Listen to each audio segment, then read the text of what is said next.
লোভী চাষি ও সোনার ডিম আরো একটি নতুন মজাদার গল্পে আমার চ্যানেলে স্বাগত।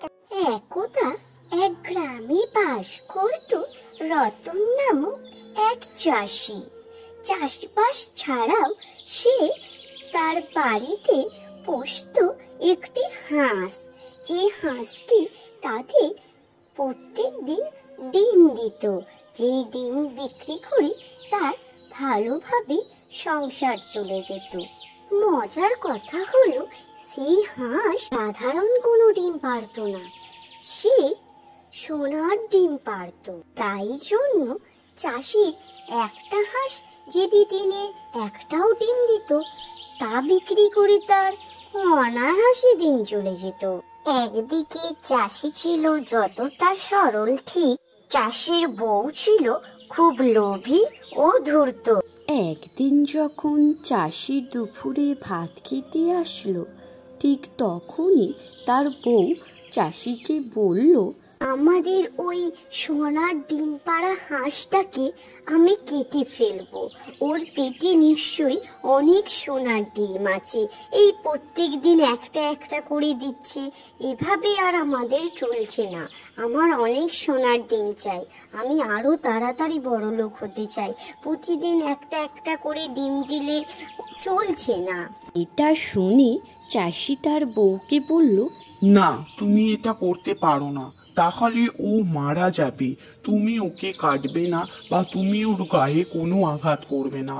ও যেমন একটা একটা করে ডিম দিচ্ছে, আমাদের কাছে লালিত পালিত হচ্ছে, ও সেরম ভাবেই আমাদের কাছে লালিত পালিত হবে। প্রত্যেক দিন একটি করে সোনার ডিম আমাদেরকে দেবে। কিন্তু চাষির বউয়ের আর লোভ সামলায় না। সে চাষির সাথে হাঁসটিকে মারা নিয়ে ঝগড়া লেগে যায়। তাই চাষি সেখান থেকে না খেয়ে চলে যায় সেই দিনের সোনার ডিমটি দোকানে বিক্রি করার জন্য। প্রতিদিনের মতো চাষি আসলো সেই হাঁসের ঘরে, যেখানে হাঁসটি থাকতো, এবং সেখান থেকে সে আবারও একটি সোনার ডিম পেল এবং আনন্দে সেটি হাতে তুলে নিয়ে হাঁসটিকে একটু আদর করে চলে গেল সেখান থেকে সোনার দোকানে ডিমটিকে বিক্রি করার জন্য।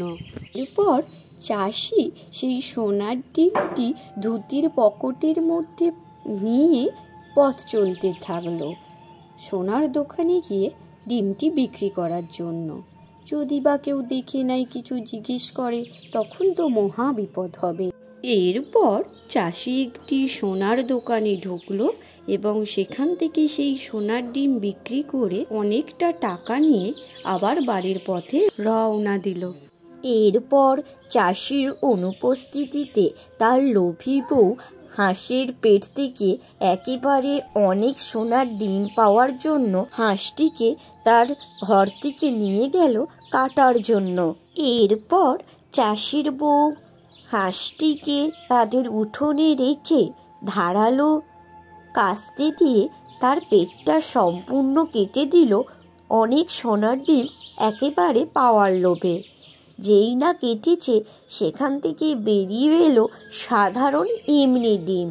এটা দেখে তো চাষির বউ হাউমাউ করে কাঁদতে শুরু করলো। একই সর্বনাশ হলো আমাদের, একই সর্বনাশ হলো। তৎক্ষণাৎ দেখা যায় যে চাষিও তার বাড়ি ফিরে এসেছে। এটা দেখে হতবাক হয়ে সেও কাঁদতে শুরু করে। হাঁসটি মারা যাওয়ায় পরের দিন সকাল থেকে একটিও সোনার ডিম পাওয়ার আর হলো না চাষি ও তার লোভী বউয়ের। এখান থেকে আমরা এটা বুঝতে পারি যে লোভের ফলস্বরূপ পাওনা জিনিসও হারিয়ে যায়। আমার গল্প ফুরলো, লুটে গাছটি মুড়লো।